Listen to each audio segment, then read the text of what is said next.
Hello, friend. Welcome to Teacher Dream 360. First of all, a very good afternoon, my brothers, my sisters, and all my dear friends. Friend, मैं जो आज की class लेकर आया हूँ वो CTET की NCERT based previous question EVS pedagogy EVS numerical के साथ इस क्लास में उपस्थित हुआ हूँ। तो फ्रेंड, अगर आप हमारे चैनल पर नए हैं तो चैनल को सब्सक्राइब करना, बेल आइकन को प्रेस करना और वीडियो को तो लाइक ज़रूर कर देना, ताकि ऐसी ही क्लास आपके बार बार नोटिफिकेशन के साथ आपके पास आती रहे और आपकी तैयारी बेहतर तरीके से हमारे चैनल के माध्यम से होती रहे।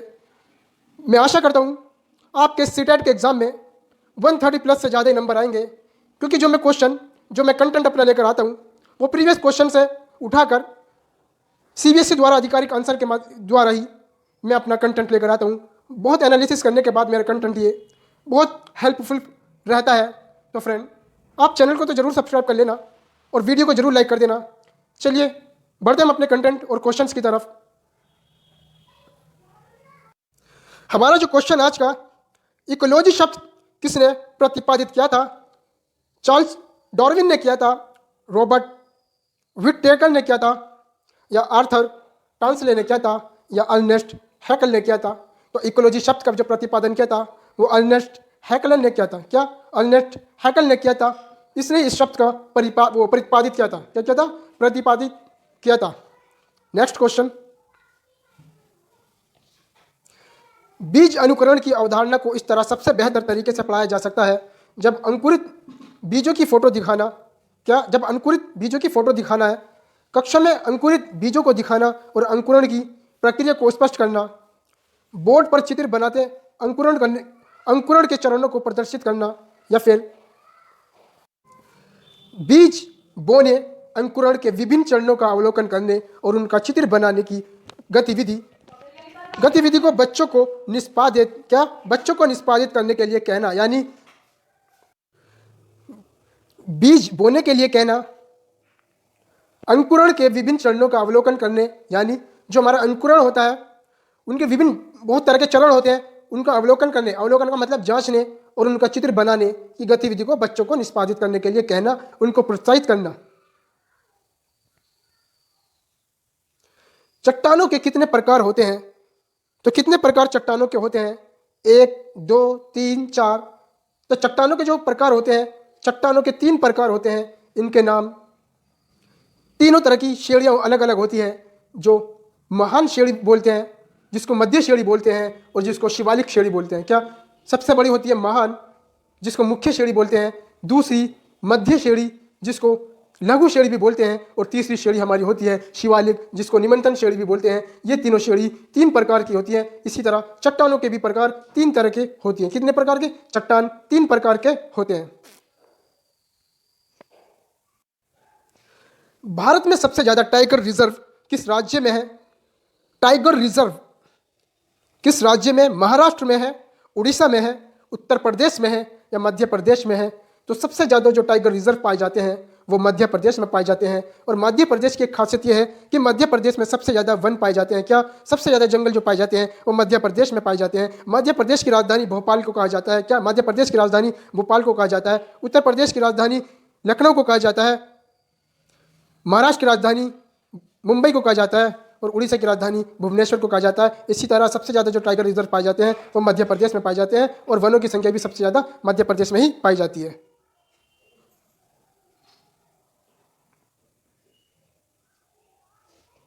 विक्रमशिला गंगा डॉल्फिन अभ्यारण्य किस प्रदेश में है? उत्तराखंड, बिहार, उत्तर प्रदेश, असम। विक्रमशिला गंगा डॉल्फिन अभ्यारण्य किस प्रदेश में है? वो बिहार प्रदेश में है।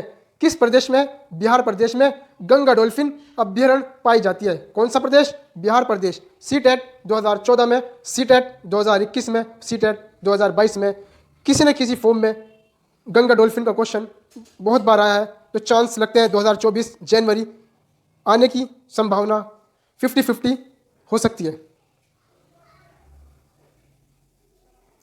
किस शहर को गेटवे ऑफ इंडिया कहा जाता है? किस शहर को गेटवे ऑफ इंडिया कहा जाता है? भोपाल, नागपुर, मैसूर, लखनऊ। भोपाल में गेट ऑफ इंडिया कहा जाता है? बिल्कुल भी नहीं। नागपुर को गेट ऑफ इंडिया कहा जाता है किसको? नागपुर को गेटवे ऑफ इंडिया पाया जाता है। मैसूर को नहीं पाया जाता, मैसूर तो कॉफ़ी से मशहूर है। क्या मैसूर में क्या बनती है? चाय, चाय से मशहूर है। लखनऊ नवाबों का शहर है, यहाँ विभिन्न नवाबों के महल, बड़ा इमामबाड़ा लखनऊ में पाए जाते हैं, यानी लखनऊ में स्थित है। तो गेटवे ऑफ इंडिया को कहा जाता है नागपुर। क्लर्क बी बेविन क्लर्क बी बेविन पुरस्कार किससे संबंधित है? वन्य जीव सुरक्षा, जल संरक्षण, पर्यावरण संरक्षण या खेल? तो किससे संबंधित है बेविन पुरस्कार? वो वन्य जीव सुरक्षा, जो जंगलों के जानवर, यानी जो जंगलों के जानवर की सुरक्षा करते हैं उनको बेविन पुरस्कार दिया जाता है। जल संरक्षण की, जो जल की संरक्षण करते हैं उनको नहीं दिया जाता।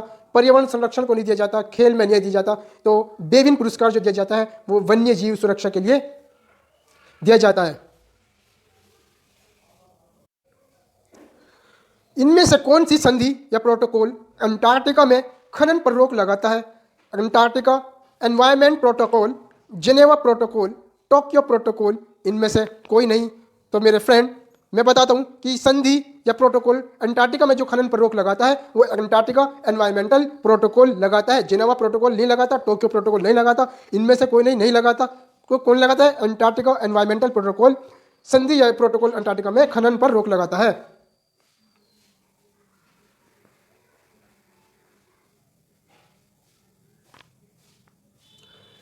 एनसीएफ, इसकी फुल फॉर्म भी पूछ ली जाती है, नेशनल करिकुलम फ्रेमवर्क। क्या? नेशनल करिकुलम फ्रेमवर्क 2005 के अनुसार उच्च प्राथमिक स्तर, यानी जो 9th से लेकर 12th के होते हैं उसमें उच्च प्राथमिक स्तर के बालक आते हैं। विज्ञान की पाठ्यचर्या में निम्नलिखित में से कौन सा अनुशंसित है? अवधारणाओं को रोजमर्रा के अनुभव की समझ बनाने से जोड़ा जाना चाहिए। यानी जो हमारा नेशनल करिकुलम फ्रेमवर्क 2005 के अनुसार उसमें क्या अधिकार दिया गया है कि उच्च प्राथमिक बालकों को जो विज्ञान की पाठ्यचर्या, यानी विज्ञान का जो सिलेबस है, विज्ञान की जो पाठ्यक्रम है, उसमें क्या निम्नलिखित होना चाहिए? उसमें अवधारणाओं को रोजमर्रा के अनुभव की समझ बनाने से जोड़ा जाना चाहिए, या फिर अवधारणाओं तक गतिविधियों प्रयोगों द्वारा पहुंचा जाना चाहिए, या फिर अवधारणाओं को विषय उपागम द्वारा शिक्षण होना चाहिए, या फिर अवधारणाओं के साथ नियम और सिद्धांतों को पेश करने की आवश्यकता होनी चाहिए।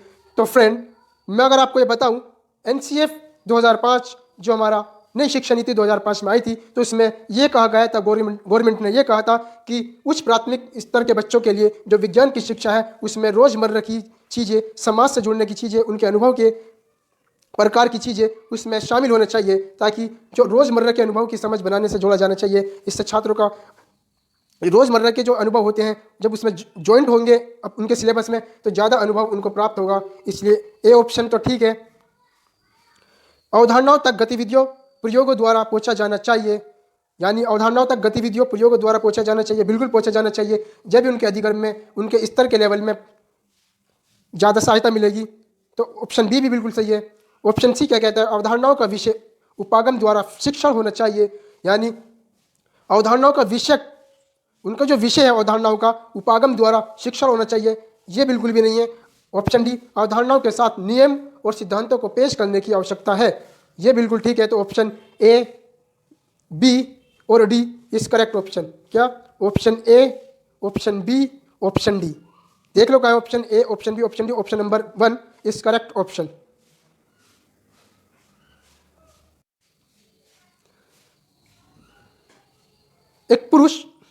एक पुरुष कहता है, एक पुरुष का रक्त, यानी एक पुरुष का जो खून है वो ओ है। क्या है? ओ है। जो हर एक व्यक्ति का सबसे कम ब्लड ग्रुप जो होता है वो ओ होता है। एक ए रक्त समूह वाली स्त्री से शादी करता है, यानी उसका ब्लड ग्रुप जो है वो ए है, और जिससे उसकी शादी होती है उसका ब्लड ग्रुप ए है। उसके पहले बच्चे के रक्त समूह ओ होने की संभावना है, तो उसकी कितनी संभावना होगी? जो उनके बच्चे होंगे यानी ओ ग्रुप के, कितनी संभावना हो सकती है? जो बच्चे का ग्रुप ओ हो सकता है 75%, 100%, 50%। तो मेरे फ्रेंड, संभावना ओ ग्रुप की बच्चे की जो होगी वो 25%, यानी 1/4। क्या? 1/4 प्रायिकता होगी ओ ग्रुप बच्चे की।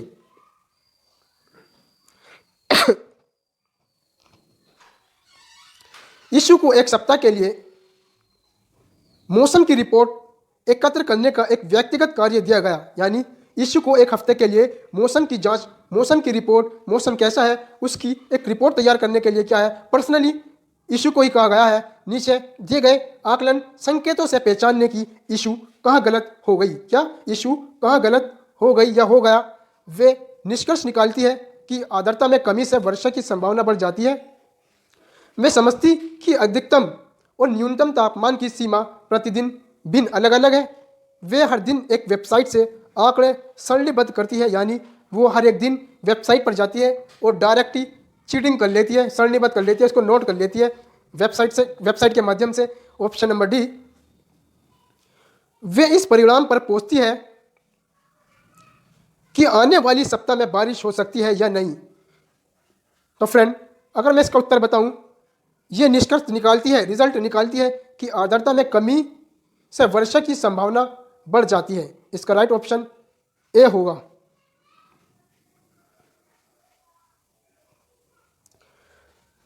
टूटता तारा उल्का है, उल्का पिंड होता है जो धरती की तरफ बहुत तेजी से बढ़ता हुआ आ रहा है। पिछले साल लॉकडाउन में भी जब कोरोना महामारी फैल रही थी, एक न्यूज़ वायरल हो रही थी कि उल्का पिंड धरती की तरफ इतनी तेज दौड़कर आ रहा है कि अगर धरती से वो टकरा जाएगा तो धरती का तहस नहस यानी टूट फूट कर सब नष्ट हो जाएगी। बट वो जो उल्का पिंड बहुत तेज़ी से आ रहा था, धरती से कुछ दूरी से, यानी धरती के कुछ दूरी से बचकर वो निकल गया। शायद अगर वो धरती से टकरा जाता तो धरती का तहस नहस होना बिल्कुल तय था। तो वो धरती से बचते हुए निकल गया। तो ऐसे ही टूटता तारा उल्का है, एक समान गति से चलने वाला तारा है, एक चमकता पिंड जो वायुमंडल में एक समान गति से चलता है। एक तारा जिसके एक सिर पर पूंछ होती है, या उल्काब जो पृथ्वी के वायुमंडल में प्रवेश करते ही आग पकड़ लेती है, यानी उल्काब जो पृथ्वी के वायुमंडल में प्रवेश करते ही आग पकड़ लेती है। तो फ्रेंड, टूटता तारा एक प्रकार का पिंड होता है जो बहुत तेज गति से वायुमंडल में प्रवेश तो करता है और वायु में घर्षण बल लगने के कारण, मतलब फ्रिक्शन लगने के कारण आग पकड़ लेता है। जैसे कोई स्केल अगर हम फर्श पे मारेंगे तो चिंगारियाँ निकलती है, आग निकलती है। तो वो किसकी वजह से निकलती है? वहाँ उसमें फ्रिक्शन लगता है, घर्षण लगता है, तो चिंगारी निकलती है, आग निकलती है। इसी तरह टूटता तारा भी घर्षण की तरह, मतलब जब उस पर फ्रिक्शन लगता है, घर्षण लगता है, अगर पृथ्वी से घर्षण बल लगने के कारण वो आग पकड़ लेता है। तो ऑप्शन नंबर इसका डी होएगा। ऑप्शन डी, उल्काब जो पृथ्वी के वायुमंडल में प्रवेश करते ही आग पकड़ लेता है। Option number D is correct option. पर्यावरण अध्ययन की कक्षा में, यानी एनवायरमेंटल स्टडी की कक्षा में, अवधारणाओं को स्पष्ट करने के लिए कविताओं और कहानी कथन का प्रयोग करना उचित दिशा में बच्चों की ऊर्जा का संकेंद्रित करता है, पाठ की आनंदमय और रोचक बनाने में मदद करता है, स्थानीय एवं विश्व स्तर पर संचार की प्रकृति को खोजने और कल्पना करने की योग्यता का विकास करने में मदद करता है। Option number D, last option, बच्चों में विद्यमान भाषिक एवं संस्कृति विविधता का ध्यान में रखा जाता है। तो फ्रेंड, इसका जो ऑप्शन होता है वो पाठ की आनंददायक और रोचक बनाने में मदद करता है। यानी पर्यावरण अध्ययन की कक्षा में अवधारणाओं को अगर हम स्पष्ट करने के लिए कविता पढ़ेंगे, कहानी पढ़ेंगे और कथन पढ़ेंगे तो वो किसको प्रोत्साहित करता है? वो प्रोत्साहित करता है पाठ की आनंददायक और रोचक, यानी इंटरेस्ट बनाने को इसमें मदद करती है। Option number D is correct option.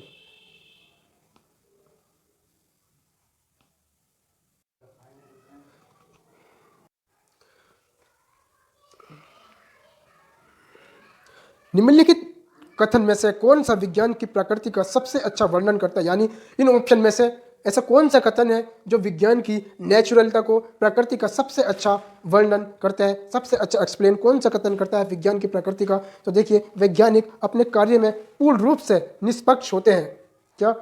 वैज्ञानिक विधि अनुसंधान के संचालन के लिए एकमात्र मार्गदर्शिका है, या फिर विज्ञान विश्वासों की एक प्रणाली है। विज्ञान प्रकृति में सामाजिक है, विज्ञान प्रकृति में सामाजिक नहीं है, विज्ञान विश्वासों में बिल्कुल आधारित नहीं है। विज्ञान विधि अनुसंधान रिसर्चर के संचालन के लिए एकमात्र मार्गदर्शिका है। वैज्ञानिक अपने कार्य में पूर्ण रूप से निष्पक्ष होते हैं। तो वैज्ञानिक अपने कार्य में पूर्ण रूप से निष्पक्ष होते हैं। ये विज्ञान की प्रकृति को बिल्कुल सही तरीके से एक्सप्लेन कर रहा है। प्रकृति का सबसे अच्छा वर्णन कौन कर रहा है? ऑप्शन नंबर ए, विज्ञान की प्रकृति का सबसे अच्छा वर्णन करता है। विज्ञान की पाठ्यचर्या, क्या विज्ञान की पाठ्यचर्या में संज्ञानात्मक वैधता का अर्थ है? विज्ञान की पाठ्यचर्या यानी सिलेबस में संज्ञानात्मक वैधता का अर्थ है पाठ्य वस्तु का तुच्छीकरण करना, विज्ञान के उचित मजेदार तत्वों को शामिल करना, या फिर विज्ञान की अवधारणाएं समय के साथ कैसे विकसित होती हैं का समावेश करना, या फिर शिक्षार्थियों के संज्ञानात्मक स्तर के अनुसार सामग्री का समायोजन करना। यही सबसे अच्छा उत्तर है। Option number D is correct, क्योंकि जब बच्चे के संज्ञानात्मक लेवल के अनुसार अगर हम सामग्री को इकट्ठा करेंगे, उनको सामग्री को समायोजन करेंगे, तो बच्चों का जो स्तर होता है अपने स्तर के अनुसार उनको सीखना सबसे ज़्यादा अच्छा लगता है और वे प्रोत्साहित होंगे, वे खुद आंतरिक अभिप्रेरणा उनके अंदर उत्तेजित होगी। तो शिक्षार्थियों के संज्ञानात्मक स्तर के अनुसार सामग्री का समायोजन करना, यही इसका लास्ट ऑप्शन है। और फ्रेंड, अगर मैं आपको बताऊं ट्रिक, अगर मैं बताऊं ऑप्शन लगाने की, जहां भी संज्ञानात्मक विकास से रिलेटेड आया तो समायोजन की बात करेगी, जहां भी वाइगोत्स्की से रिलेटेड क्वेश्चन आया ऑप्शन में समाज, भाषा, संस्कृति, तीनों में से एक न एक ऑप्शन में जरूर होगा। अगर वाइगोत्स्की का क्वेश्चन होगा तो तीनों में से एक ऑप्शन जरूर होगा। क्या? समाज, संस्कृति, भाषा। समाज, संस्कृति, भाषा, तीनों में से एक ऑप्शन जरूर होगा। बेधड़क ऑप्शन लगा दो ना वाइगोत्स्की का। बस यही तीन सिद्धांत, यही 3 पॉइंट दिया है वाइगोत्स्की ने। क्या? यही सिद्धांत है, भाषा, संस्कृति और समाज। हमारी क्लास यहीं पूरी होती है। अगर हमारी वीडियो आपके लिए हेल्पफुल है, आपको अच्छी लगी, तो इसको लाइक करना ना भूलें, चैनल को सब्सक्राइब करना ना भूलें। धन्यवाद, थैंक यू।